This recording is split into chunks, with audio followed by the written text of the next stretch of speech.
We've experienced some of the most breathtaking scenery around the fjords and glaciers up here in the north of Svalbard. We actually got to see polar bears and managed to sail our boat up to 80 degrees of latitude. And now we're making our way down the west coast in search for even more wildlife and heading to the abandoned Russian mining town of Pyramiden.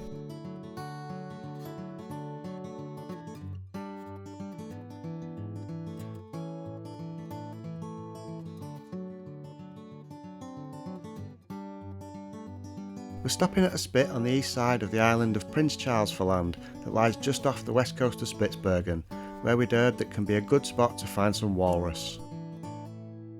There's only a small number of animals in the herd here, though we have spotted a few more in the water just offshore. Walrus are one of the few species in the Arctic whose numbers have actually increased over the last few decades, and this is largely due to a hunting ban being imposed in the 1950s. At this time, the figure was estimated to be less than 100 due to over 350 years of widespread and unregulated hunting of them. Even up to the mid-1990s, the numbers were still only in the low hundreds, but now the latest estimated figure for the area is around 10,000, and herds like this are gladly now thriving.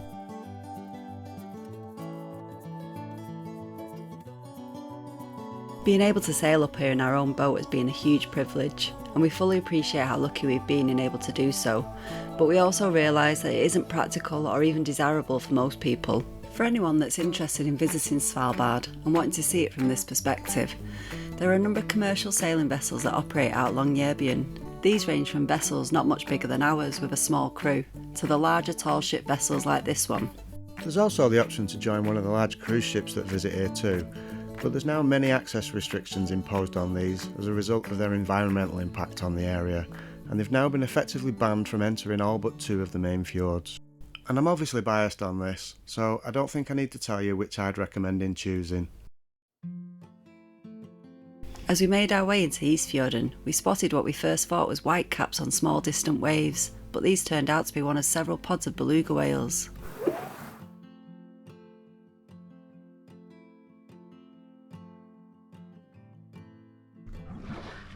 Due to the gradual lack of seal hunting opportunities for polar bears, they're now increasingly taking to hunting these beluga whales whenever they get the chance, and the marks on this one could well be from such an attack.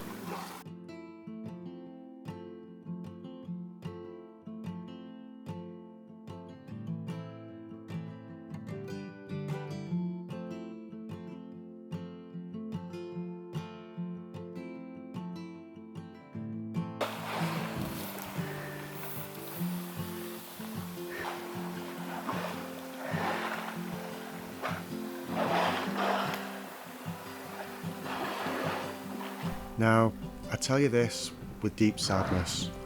While attempting to film these belugas, our drone decided that it no longer wanted to take only aerial footage, and it was going to heroically try and film them underwater. Now, unfortunately, its brave experiment in converting itself into a submersible was not very successful, and it will be sadly missed, but its contribution to these videos will not be forgotten.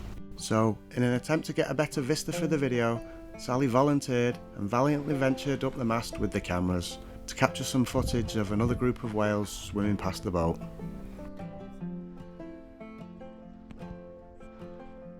If you're flying a drone from a moving boat in any conditions, you need to be prepared that it too may decide to make the ultimate sacrifice in the name of artistic creation.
As we arrived at Pyramiden late in the evening, we received a call on the radio to advise us not to come ashore. There'd been a bear spotted walking through the town and swimming near the dock earlier in the day, and it could still be in the area. The next morning we checked, and there hadn't been any more reports of a bear being sighted, so we went ashore. We were, however, keeping extra vigilant and being very cautious when approaching any blind spots. This place was established as a coal mining town in 1910 and had up to 1,500 people living and working here at one point. It was never really a profitable venture though, and was largely a showcase settlement for the former Soviet Union. In 1998, a few years after the dissolution of the Soviet Union, the mine closed, and within a few short months the whole place was abandoned. It still belongs to the Russian state-owned mining company, and in the last few years they've employed a few caretakers to conduct some maintenance and renovations on some of the buildings. They also run guided tours and even have a small hotel you can stay at, located in one of the former miners' accommodation blocks. At the time we were here, most of the commercial tour operators were boycotting using the hotel or the guide services due to the conflict in Ukraine.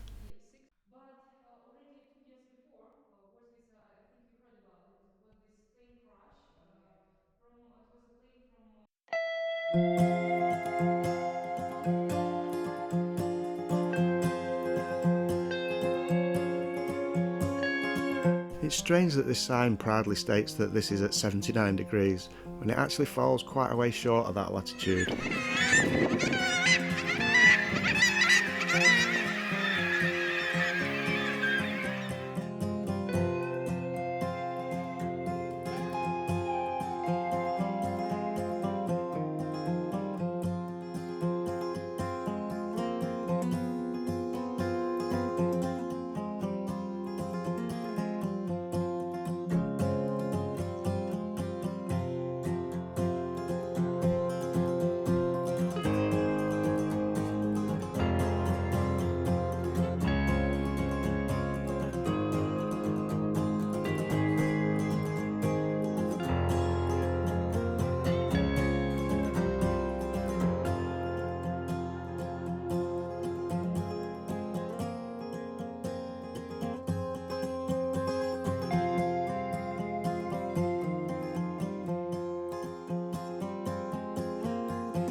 The reindeer casually walking around town looked very strange, and watching this it looks like a scene out of Walking Dead.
These are the workshops and engineering buildings for the mine, and have been left untouched since everybody left 25 years ago.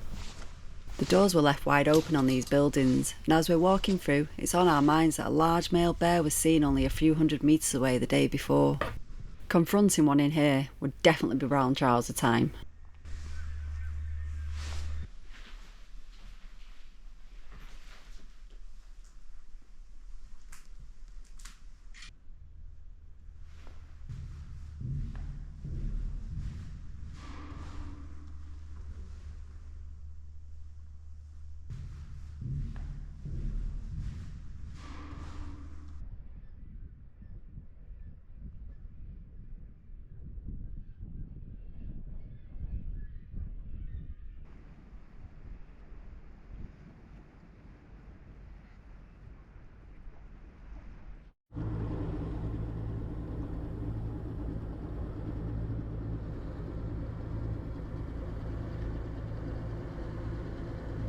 We headed back to Longyearbyen to get things ready for us to leave Svalbard and wait for a weather window to sail back south.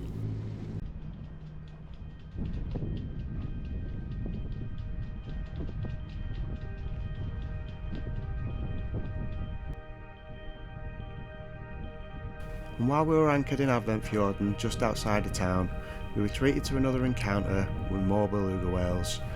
These could well be one of the same pods we'd seen just a few days before, only about 25 miles away on our way to Pyramiden.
Watch the next episode, where we get to see even more species of whales, and you might be surprised where we decide to sail to from here.